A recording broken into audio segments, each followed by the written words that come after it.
All right.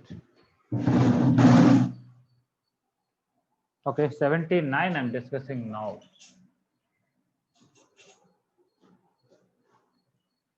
The question is integral 0 to n pi plus t mod cos x plus mod sin x.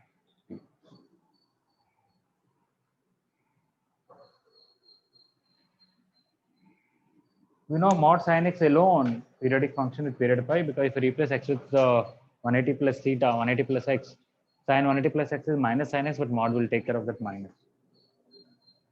Similarly, cos x also. So this period is pi. So 0 to n pi plus t, I'm going to first of all write 0 to n pi mod cos x plus mod sin x plus n pi to n pi plus t mod cos x plus mod sin x. Because for this period is pi, 0 to nt can be written as n times 0 to t. So like that, it is n times 0 to pi mod cos x plus mod sin x. This is whenever you have some limits, you can subtract pi here, the period, 2 pi, 3 pi, n pi also can be subtracted. So this is actually 0 to t. Based on what the formula I used here is 0 to a, whatever it is, same as n pi to n pi plus c, whatever the function. By using that formula, from here to here, I'm writing this as 0 to small t. This t is not the period here, I is the period. Mod cos x plus mod sin x. Okay, now further, if I replace x with pi minus x, no change here, no change here. Okay, f of pi minus x is equal to f of x. Because of that, 0 to a, I can write 2 times 0 to a by 2. So 0 to pi by 2 mod cos x plus mod sin x. Here, should I have to break the integral? Depends on. If you have t is between 0 to 90, no. Between 0 to 90, both are positive, so I can just remove this and I can directly write cos x plus sin x. Same thing here, between 0 to pi by 2, this is positive, I can remove the mod. So I'll get 2n integral 0 to pi by 2 cos x plus sin x. This one same. Okay, so 2n, the integral of this is sin x minus cos x, which limits 0 to pi by 2. That is also sin x minus cos x, which limits 0 to 2n. When I put pi by 2, this is 1 and this is 0. When I put 0, this is minus 1. So I'm getting 1 minus minus 1. When I put t, it is sin t minus cos t. When I put 0, sin 0 is 0, this is minus of minus 1. Sin t minus cos t minus of minus 1. This is 2 and total will get 4n, and this is plus 1 plus sin t minus cos t. Sorry, not visible here. Okay, so I'll write final answer that we got is 4n plus 1 plus sin t minus cos t.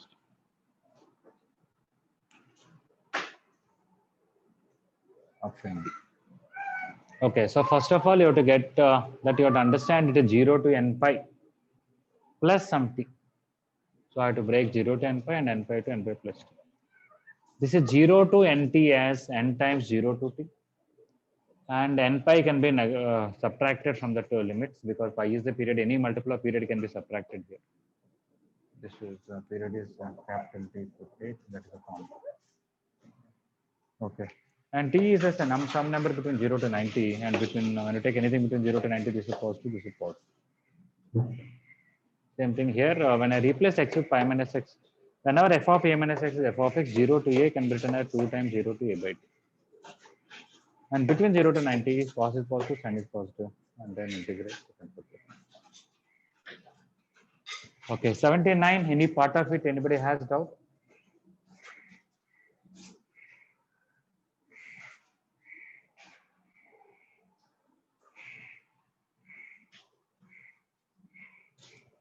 Today at 3:30 I'll take KVPY rest of the questions of 2019 and 2018 paper we'll discuss this Friday or something. But we also have 4 to 5 some kind of physics or chemistry doubt session maybe. So you can attend at 3:30 and whenever you want to leave, you can leave and then attend your respective doubt session. Anyway, I'll be sending the record. Okay, somebody is asking second to third step. 0 to NT, where T is a period, formula is N times 0 to T. Based on that formula, I wrote from here to here. And from here to here, this formula, that T can be subtracted from the both the limits, T or 2T or NT. The period N times the period. Is it okay, Dhanush?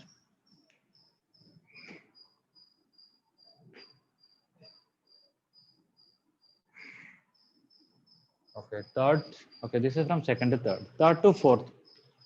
I did not change. Between 0 to T, where T is some number between 0 to 90. This is positive, this is positive. I remove the mod. From here to here, if f of a minus x equal to f of x, f of a minus equal to f of x implies 0 to a can be written as 2 times 0 to a by 2 based on that form.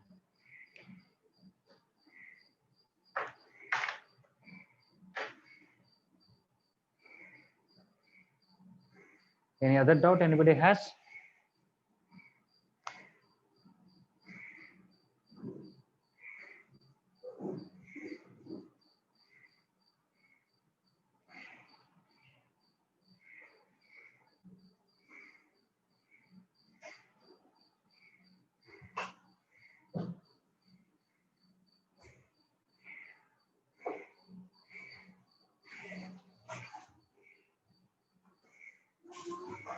Okay, you can try 81 in the meantime.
All right.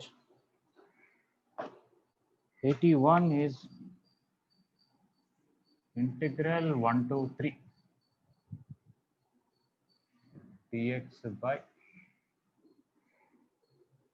x square plus integer part of x whole square plus 1 minus 2x into integer part of h.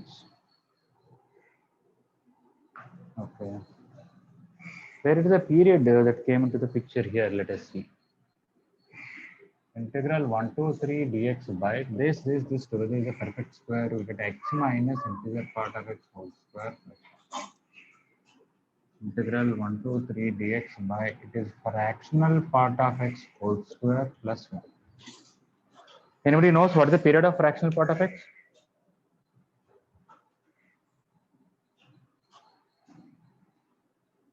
Fractional part of x, what is the period? Anybody? 1. 1. We replace x with x plus 1, not. Because this period is 1 and 1 to 3, it has two periods. Okay. I can write it as, basically I can write 1 to 2 and then 2 to 3. But 1 to 2 is same as 0 to 1. 2 to 3 is also same as 0 to 1 because this is a gap of 1 unit. Whether you take between 0 to 1 or you take 1 to 2, it is same for periodic function. Okay, so that is going to become 2 times 0 to 1, which I can directly write. I can say 1 to 2 one period, 2 to 3 is another period. So whatever it has between 0 to 1, like the 2 units are there. So, but 2 times 0 to 1 dx by fractional part of x. But between 0 to 1, fractional part of x and x are same. For x belongs to 0 to 1, fractional part of x is equal to x. Based on that, it is 0 to 1 dx by x square plus 1. Integral is tan inverse x with limit 0 to 1. Tan inverse 1 is 5 by 4, tan inverse 0 is 0. Finally, it is 5 by 2.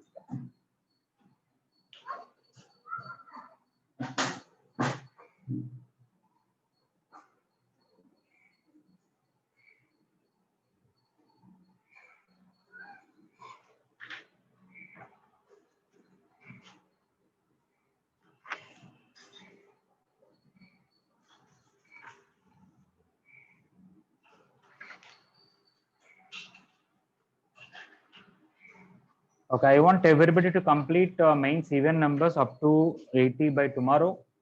I'll discuss all the doubts tomorrow, and tomorrow you can submit up to 80. Earlier up to 38 or something, I think we discussed and submitted.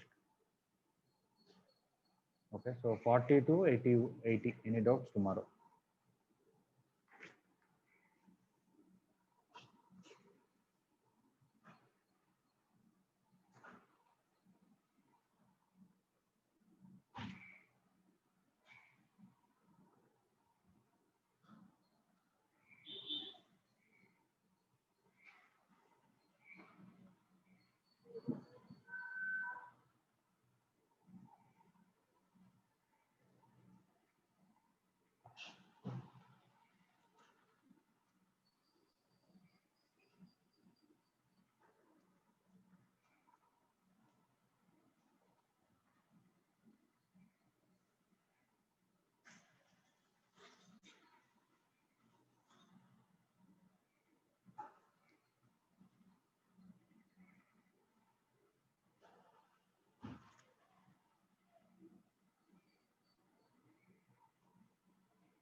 All right. Anybody else any doubt regarding 81?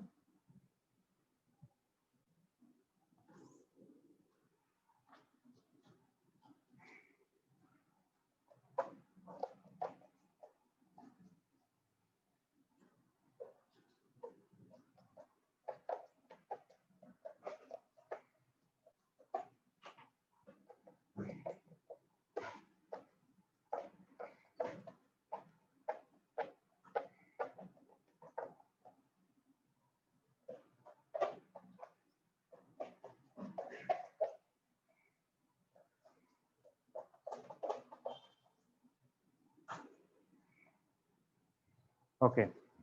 Now we are going to discuss how to differentiate a definite integral. Okay. Anyway, first point is very simple. If I take capital F of x is equal to integral f of x dx. Let's say for small f of x, integral is this.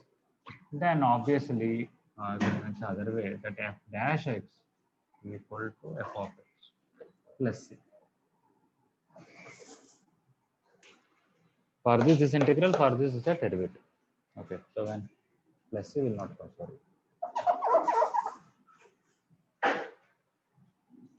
Yeah, so you integrate a function and again you differentiate it, you will get back the original function at the reversibly know that. Apart from the indefinite part, definite part, what is that? Let's say I have integral f of t dt. Okay, this is a function of t. That's why my limits are a and g of x. Okay, without these limits, it will be a function of t. But with these limits, okay, it is a function of x finally. So I'm going to call this as some capital F of x or some other thing I can call it. Let us say h dash h of x. If somebody asks me derivative of this h dash x, it is simply in the place of t substitute this limit f of g of x into derivative of that g dash x. How to prove this is very simple. Integral small f of t dt, I am going to take it as capital F of t. Then based on this, I know capital F dash t will be small f of t. Leave that. Okay, now this is without limits. If limits are there, integral a to g of x, f of this is left, f of t dt. What will happen now? Capital F of t is the integral. I have to put the limits a and g of x, which will be capital F of g of x minus capital F of t. This is my h of x. So h of x is this. Now I have to differentiate h dash x. What is the derivative of capital F according to this small f? So capital F of g of x will be small f of g of x. I can write capital F dash of g of x into inner part is g dash x. And these are constants, so derivative is 0. But capital F dash is small f. So f of g of x into g dash x. So when you have lower limit a constant and upper limit is a function, then how will you differentiate this definite integral? This without limits it is in terms of t, with limits it is in terms of x. What to be? Forget about this integral symbol. In the place of t, substitute g of x, and then derivative of that g of x here. Is everybody clear how to differentiate a definite integral? This is a formula and this is a proof. Is it okay? Yes, sir. Yes, sir. All right. Okay. So please copy this. This is called Leibniz formula. I don't worry about usually names. Okay. Nobody want to ask do this question by Leibniz formula. How to differentiate a definite integral? If you want, you can write that. Different derivative of a definite integral.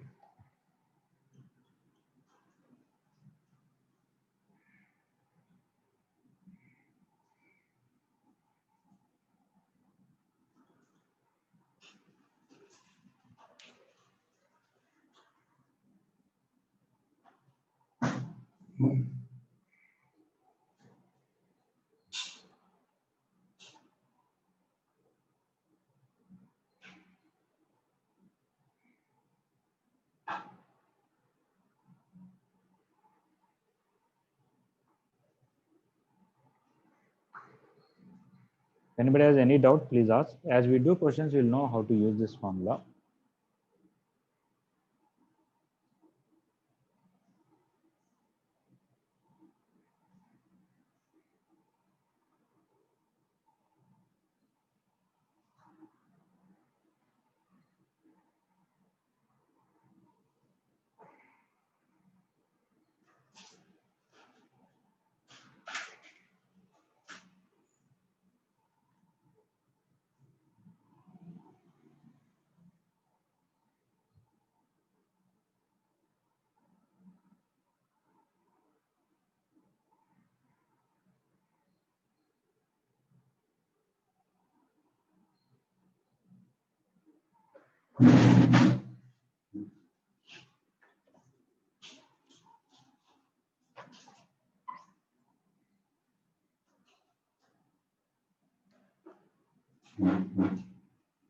Okay, let us say let h of x or okay, h of x is equal to integral.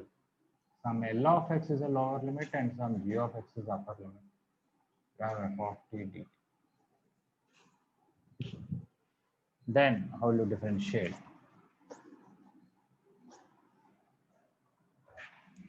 H dash x,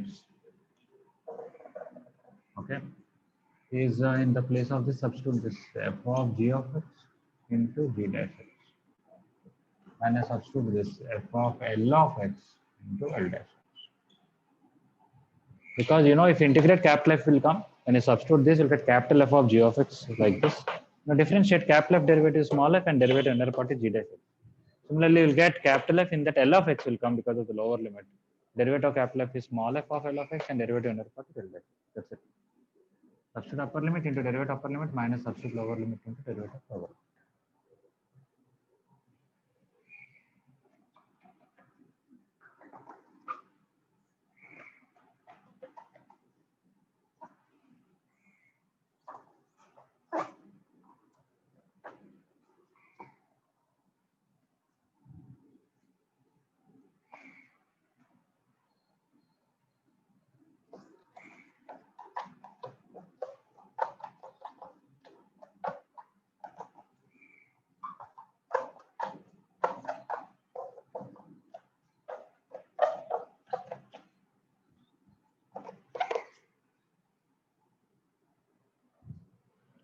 Okay, so now based on this, we are going to do this called Leibniz formula. We're going to do questions, but I don't want to do 83. I will do at the end. I want to continue with 85.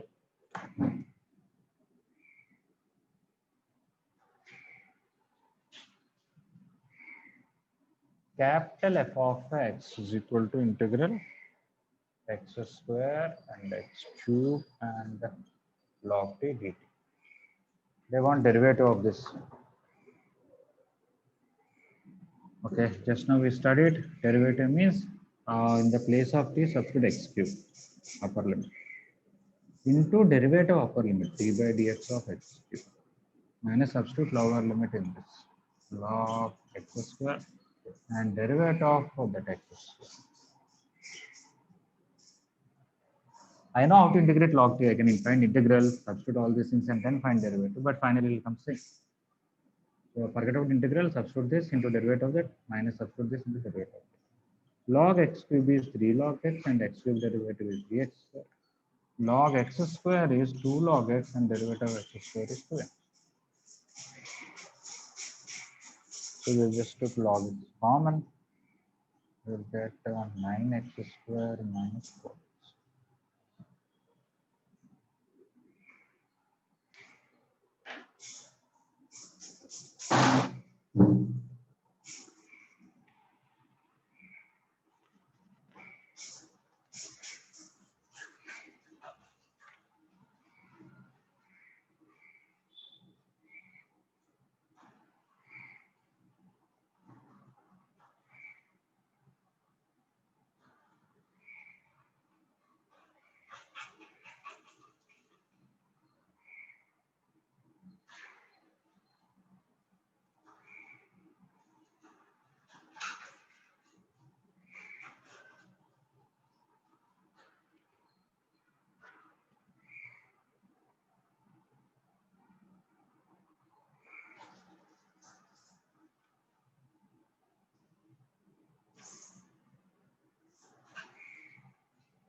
Okay, any doubt about 85? Anybody? Very simple, right?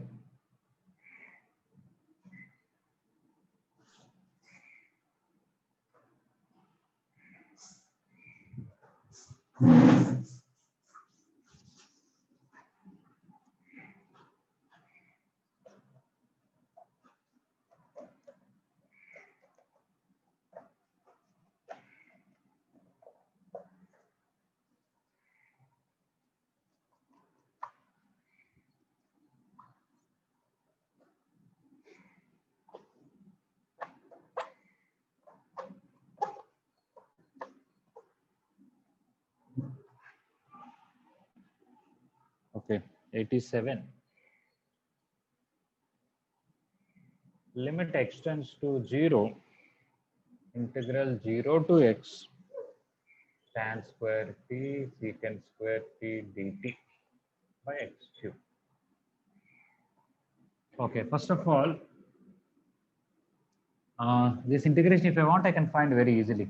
tan t derivative secant square t, I can find it will come in terms of x. It will be 0 by 0 form. I can use one of the limits formulas. You can do that. Nothing wrong. It will come easily. Limit extends to 0. Let us do that. If I take tan t as some L, this will be dl. So integral will be tan cube t by 3 with the limit 0 to x by x cube. When I put x, it will become tan cube x by 3 minus 0 by x cube. That will be 1 by 3 into tan x by x whole cube. All if you know limit x to 0 sin x by x, that limit is 1, tan x by x, that limit is also 1. So this is 1. 1 by 3 into 1 whole cube is 1 by 3. Or we can use L'Hospital rule. And you directly put 0, this is 0, this is 0, 0 by 0 form. If anything in 0 by 0 form, you can find derivative of numerator and by derivative of denominator, right? That is L'Hospital rule. Limit x tends to 0 f of x by g of x is equal to, or limit x tends to a also, okay, is f dash x by g dash x, provided it is 0 by 0 form or infinity by infinity form. That is L'Hospital rule. When I directly put 0 to 0 by 0, so when I use L'Hospital rule, I have to find derivative of the numerator. What is the derivative of this numerator? Wherever t is there, you put x into derivative of x is 1. So tan square x into secant square x. Just simply put x into derivative of x is 1. Lower limit is constant, I don't have to write. If it is that is also function of x, then I have to write something. X cube derivative is 3x square. Now also same limit x tends to 0, 1 by 3. This by this you can write tan x by x whole square into secant square x. Secant 0 is 1, tan x by x limit is 1, will be left with 1 by 3. 1 by 3 into 1 into 1 is 1 by 3. So you'll find a lot of limits questions here. You have to understand the 0 by 0 form and then use L'Hospital rule. And somewhere integral will be there. To differentiate that, you have to use this concept that we are learning. Is it all right, 87?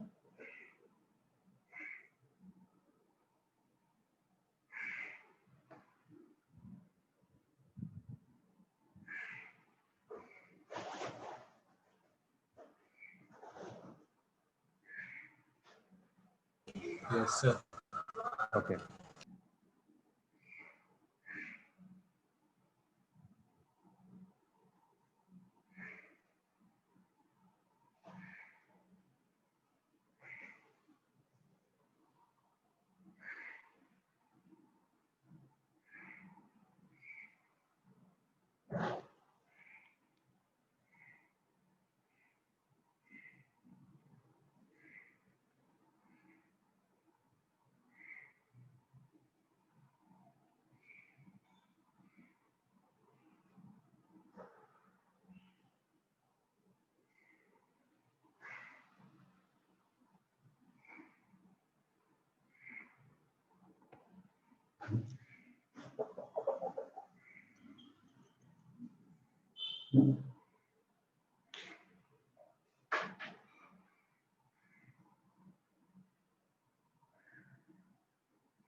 Anybody else has doubt regarding 87?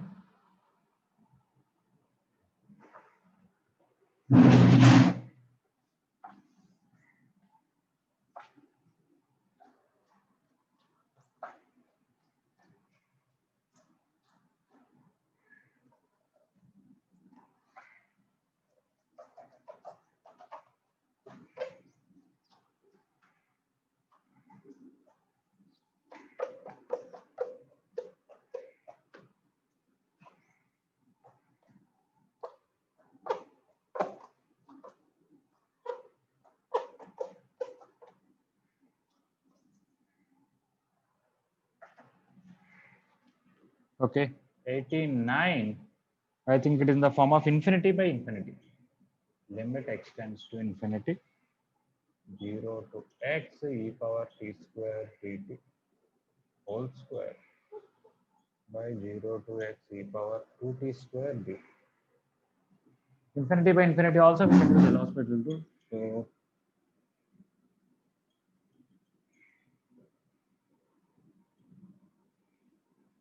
limit x tends to infinity, derivative of the numerator 2 into integral 0 to x e power t square dt.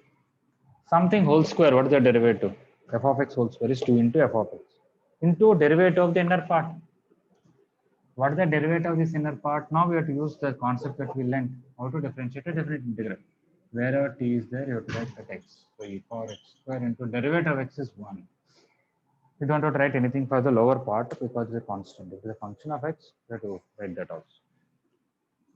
This one, what is the derivative? Wherever t is there, substitute x and into derivative of x. So e power 2x square into derivative of x is 1. Down is constant, so you don't have to worry about it. Okay, so it is not over. Still some integral is left with us. We'll deal with it, but please understand for this is a derivative. How to differentiate a definite integral? Leave the definite integral symbol in the place of t, substitute the upper limit into derivative of the upper limit is 1 here. Similarly, here in the place of t, something whole square, derivative is 2 into that, and derivative of the inner part is wherever t is there, you can put x, and derivative of x is 1. Okay, this e power x square I can subtract here. A power m by a power n is a power n, and I said I'll get 2 integral 0 to x e power t square dt by e power x square.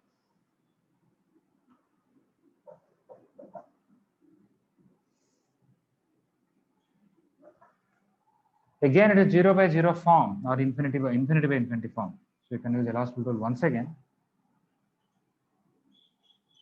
This in the place of the x will come e power x square and derivative of x is 1. This e power x square derivative is e power x square only, but x square derivative is 2x, like normal differentiation. Now e power x square cancelled, 2 got cancelled. Finally, you got limit x tends to infinity 1 by x, and 1 by infinity is 0 limit. So limit is 0. Okay, so infinity by infinity, L'Hospital rule. Directly it is infinity by infinity, but if you do directly again, integral will not be going. You have to apply UV rule. This is a problem. So I brought e power x square here. Now it is again infinity by infinity form, and a differentiate integral symbol will go, and it's a simple limit I can find. Anybody still any doubt regarding 89? Please try to understand. If any doubt, please ask.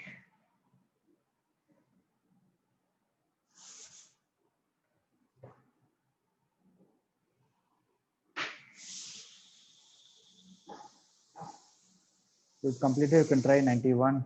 Also same way.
Okay, everybody clear about 89? And copied also? All right.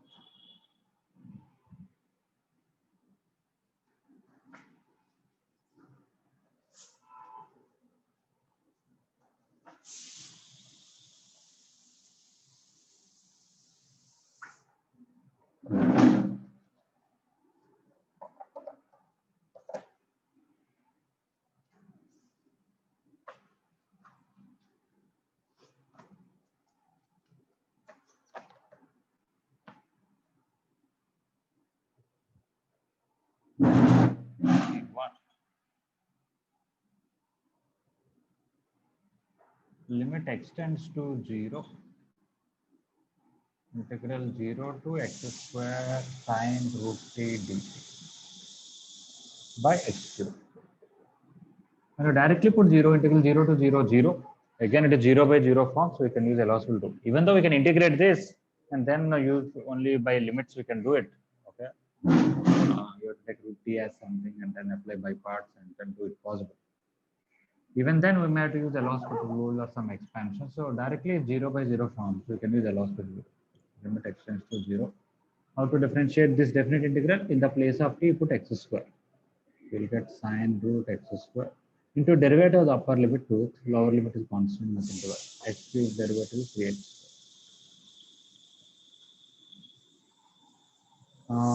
Of course, obviously x is positive.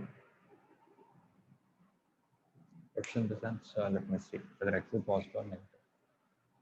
Let's say I can take x plus 1, I can take x minus 1.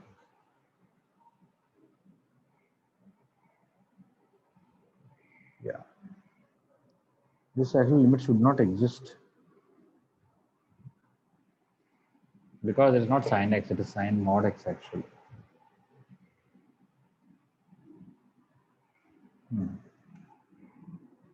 Okay, sine mod x by x into 2 by 3. This one right limit is plus 1, left limit is minus 1. They are not same.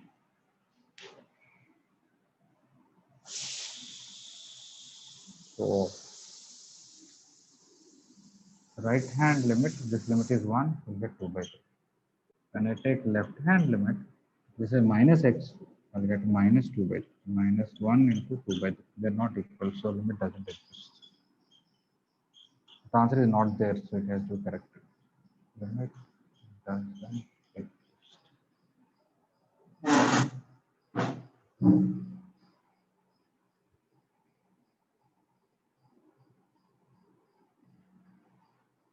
Okay, so 91 there is no answer because root x square is not x, it is mod x.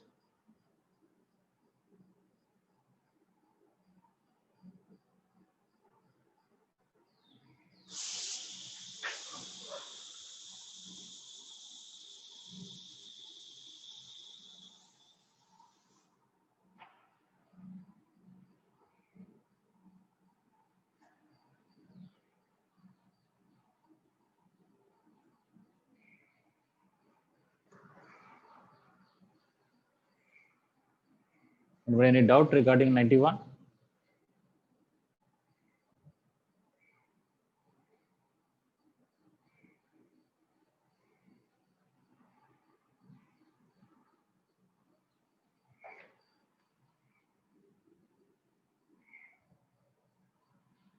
Right hand limit is 1 into 2 by 3, left hand limit is minus.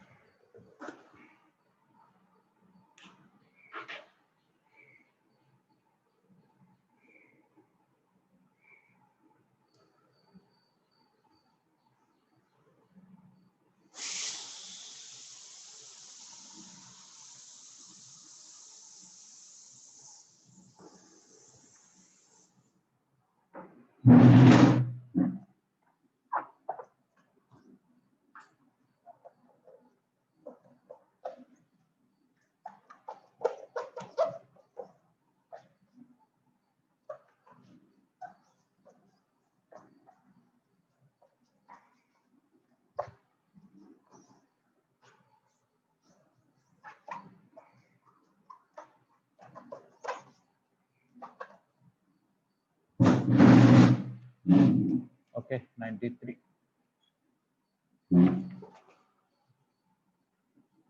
F of x is equal to integral x square to x square plus 1 e power minus t square.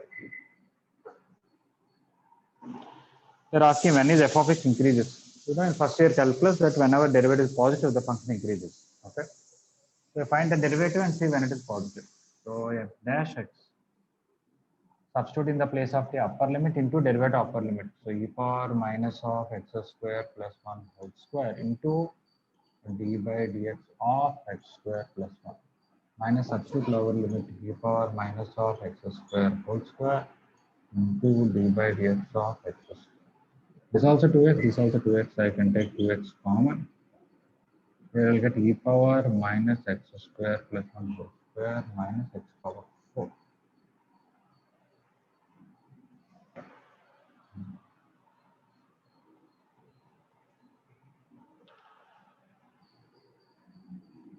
Okay, so now how to decide whether it's positive or negative? This is okay when depends on whether this is whether it's positive or negative, how to decide.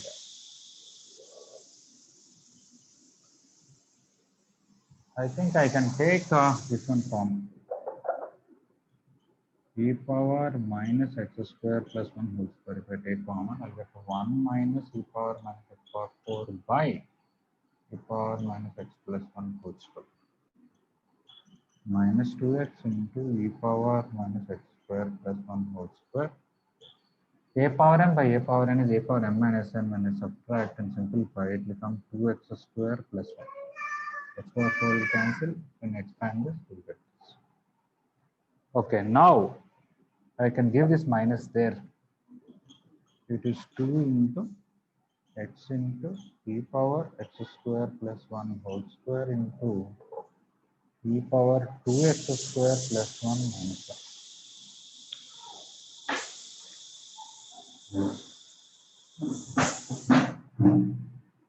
There's a minus here, sorry. Doesn't matter. E power something is always positive, whether this is positive or negative is irrelevant.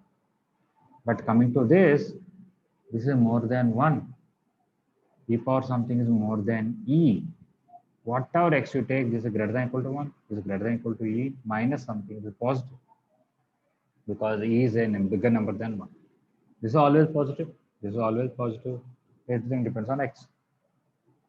So if x is greater than 0, f dash x is greater than 0.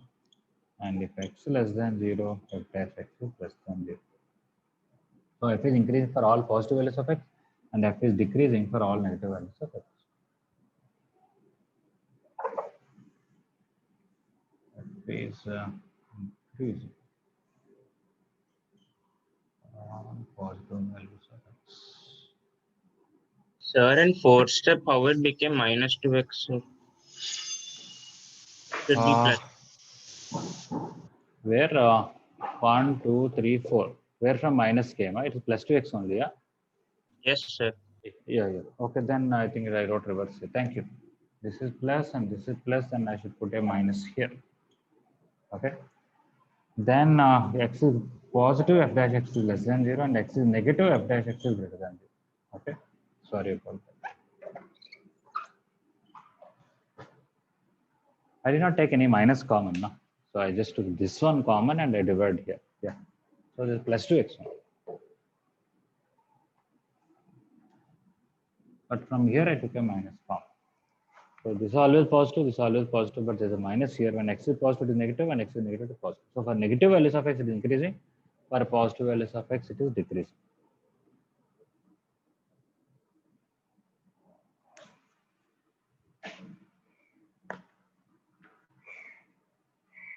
I'll explain this from the graph also.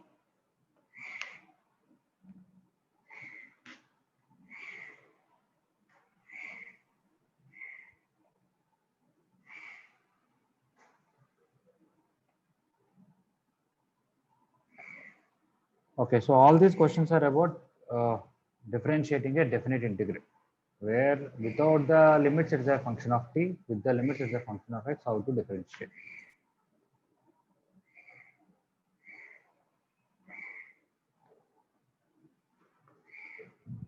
So here f is increasing.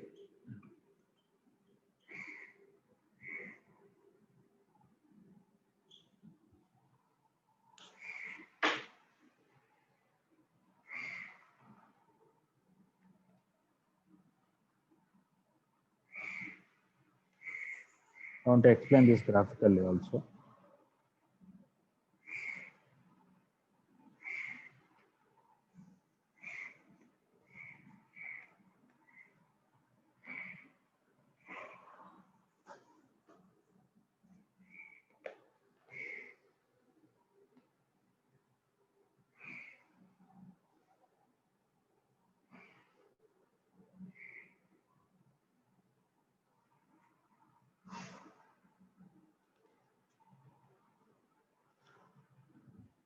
Anyone else have any other doubt regarding 93?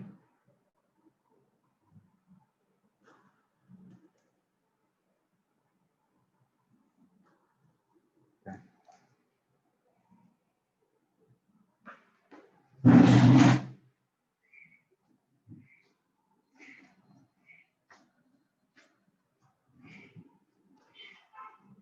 Okay, let us see if somebody can tell me what is the graph of y equal to e power minus t square. You take t along x-axis, y along y-axis. What is the graph? Anybody want to tell?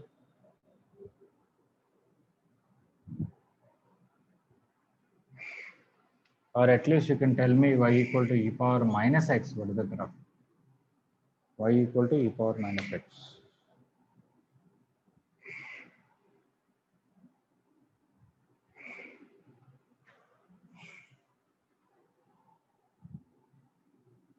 Nobody want to show? You can show in the video.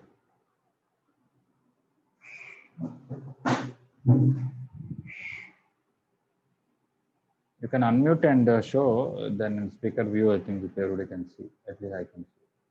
Somebody want to show what is the graph of e power minus x?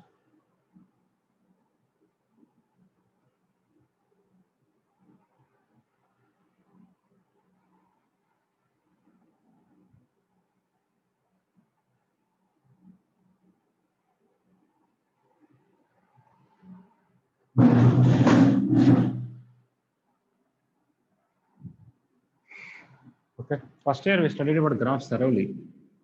E power x graph will be like this. E power minus x will be like this. Whenever you replace x with minus x, you will get a reflection with respect to y-axis. So e power x is increasing, e power minus x is decreasing, but all are above x-axis. E power minus x square is also somewhat like that, but it is even function. So whatever is on the right side, left side also same.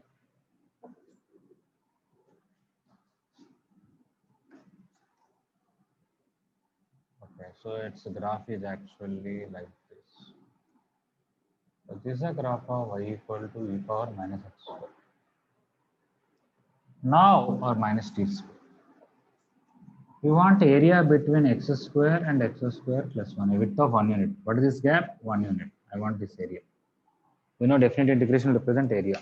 You take this curve between this x value to this x value, that is the area. Now, if you increase x, what happens? This 1 unit is same, but you are not taking here, you are taking somewhere here. For example, when x is 1, you are taking between area between 1 to 2. And when x is 5, you are taking between 25 to 26. As the curve is going down and your width is 1 unit only, I'm sure if you move these two lines like this, as you go right side, is the area decreasing? Yes or no? Sir. Yeah. Yes, sir. So as you increase x, you are taking 1 unit gap and you are moving like this, and the area is decreasing. You can see that. But when x is negative, it increases, not because you are on this side, you are still on this side, but let us take x equal to minus 4, x equal to minus 3, x equal to minus 2. When you take x equal to minus 4, it is from 16 to 17 here. When you take x equal to minus 3, you are from 9 to 10, you are here. When you take x equal to minus 2, you are from 4 to 5. So as you are taking x values minus 4, minus 3, minus 2, minus 1, minus 0, you are coming from here, here, here, which is actually increasing. Okay. So for negative values of x, it is increasing. For positive values of x, it is decreasing.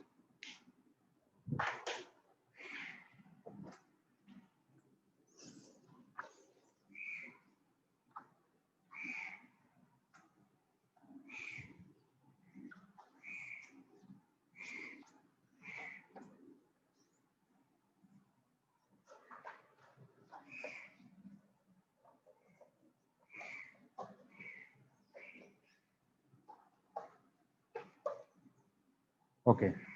Now we know all the integrals cannot be found. There is as simple as integral e power x square. Integral e power x square dx. I cannot find the answer. E power x I know integral, but e power x square we cannot find. Many functions, you know, randomly you write something. That is x cube plus 1 by sine x whole square plus tan x whole power 1 by 10 plus cosecant x power 9 by 2 dx. And that you just write some function, you can integrate. No. As we know in the beginning, there are only few formulas we have in integration which are reverse of differentiation. And we have some other things like composite function, that is x is replaced with 2x, taking something as t, y parts, that much only. Not that every function we can integrate, it's not possible. Okay. Because we can, anyway, it's okay. But there are some other methods. Okay. After all, integration is an area. Okay. Some area basically. There can be some, we are not able to find exact value of some integrals, but we can tell its value lies between this and this. That much we can tell. Okay. There are different ways to tell that. Okay. For example, I have a curve. Okay.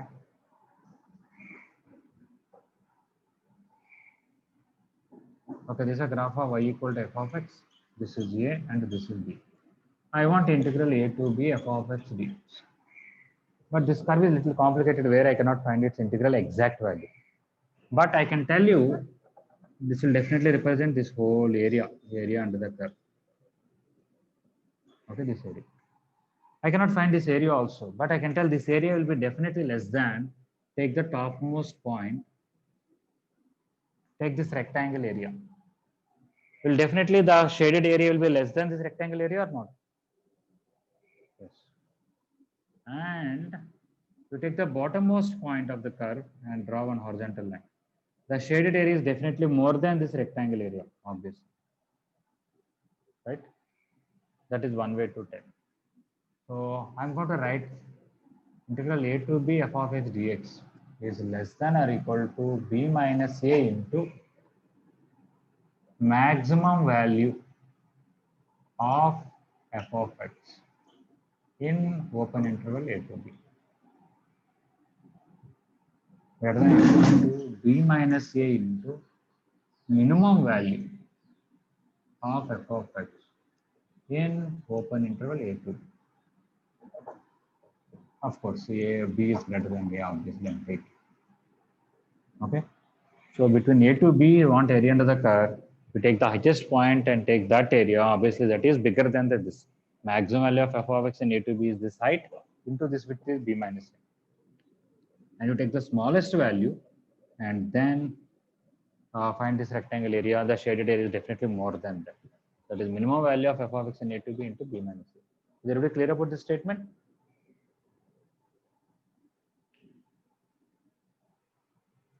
This actual shaded area is definitely less than this rectangle area and more than this rectangle area. What is this rectangle? Containing this full graph up to the topmost point. And what is this? Take the lowest point and then form this rectangle. Vikramaditya, you understood this statement? Yes, sir. Okay. So this is the inequality. So we're going to do some questions, but I'm telling related theory to inequalities. Okay. So inequalities in definite integrals. This is the first point. We'll learn a few points and then we'll do the questions.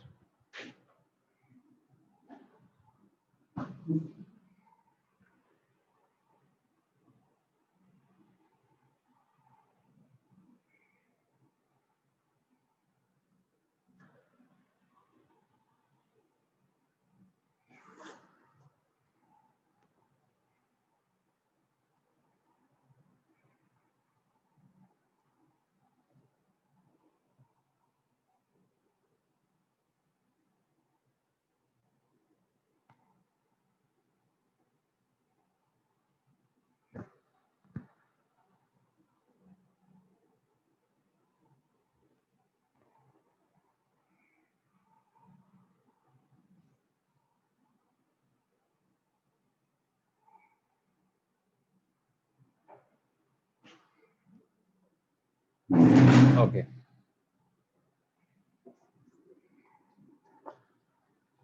Sometimes something else can be done. What is that? I have some curve. I want to find area between a to b. But that equation of the curve is not so comfortable for integration. Then what to do? Somehow I know some other function. Okay. Let us say it is like this. I know that curve is always above this curve. And that function is quite comfortable for integration. I can obviously say area under this curve is less than area under this curve from the figure one. Whenever g of x is more than f of x, the area under g of x is more than area under f of x. Okay. Similarly, I can find some other function less than this curve whose area under the curve can be easily found. I can say my required area should be more than that.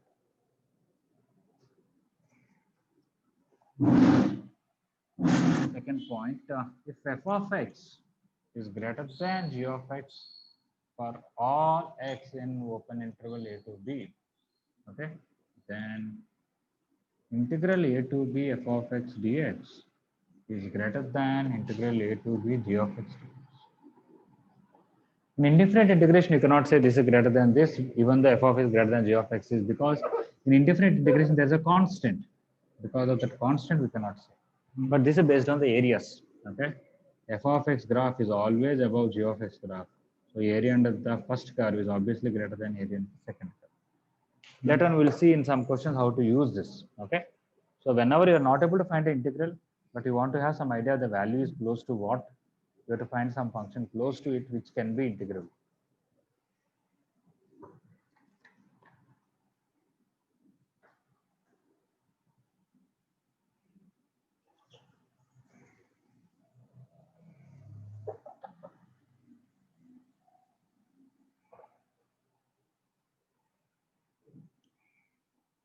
In fact, this formula includes this.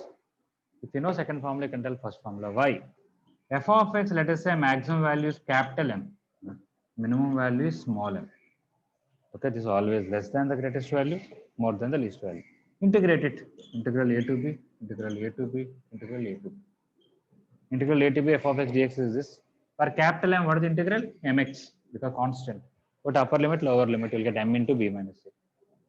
For small m, what is the integral small mx from a to b? In the place of put upper limit, lower limit, we'll get small m into b minus a. Minimum value small m into b minus a. So in a sense, I would have told second formula first and then told first formula later, but I was telling from the areas. Have everyone understood how I gave explanation for first one based on the second one? Yes, sir. Yeah.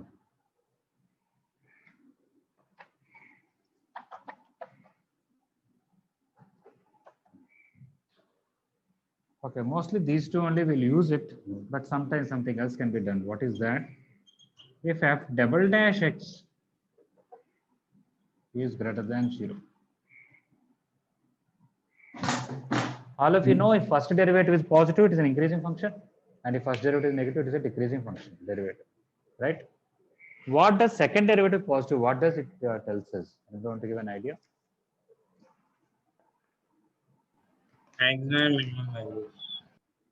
Okay, that is second derivative 0. What about second derivative positive? What does it tell us?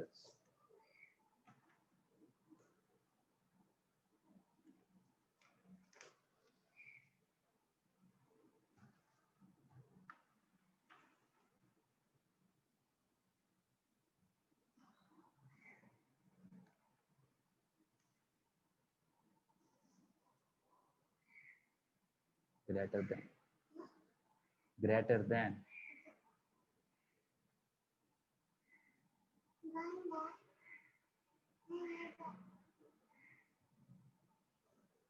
Anybody? First derivative positive means increasing, first derivative negative means decreasing. Second derivative positive, what does it tell us? Second derivative negative, what does it tell us?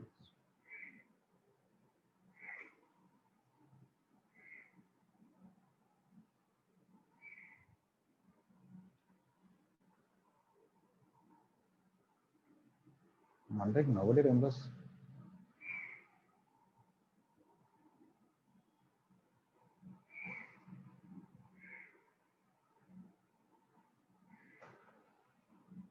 Second derivative 0, then at that point, if where first derivative is 0, if second derivative positive is minimum, second derivative negative maximum, that is different. I am not talking about that.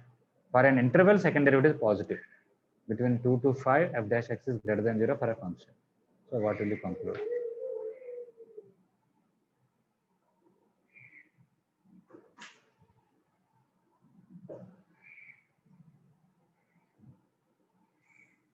Second derivative tells concavity or convexity.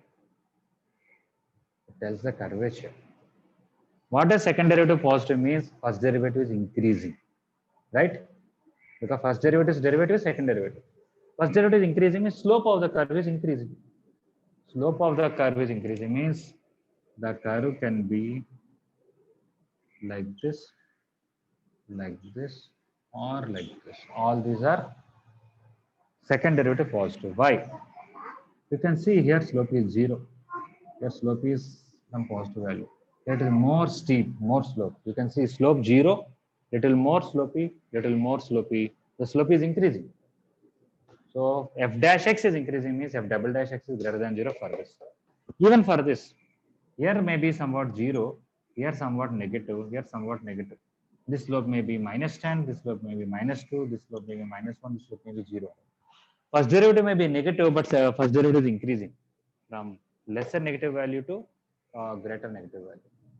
So here also, this is f dash x less than 0, but f double dash x greater than 0. This one f dash x greater than 0 and f double dash x also, slope is also positive, slope is increasing, derivative is also positive. This one, slope is negative here, slope is some less negative, slope is 0, slope is positive, slope is more positive. So from negative it became 0, from 0 it became positive. So all along the slope is increasing. So f double dash x is positive. If f double dash x is positive means it is whatever convex down and concave up. And if f double dash x is negative, your curve can be like this, or like this. Okay, with that what inequality we can write, and based on that what questions can be done, we'll see tomorrow. But minimum up to 80. Please try mains objectives and we'll discuss doubts tomorrow first. After doubts are over up to 80, then I'll continue this theory and then we'll do some more questions. All right, thank you very much.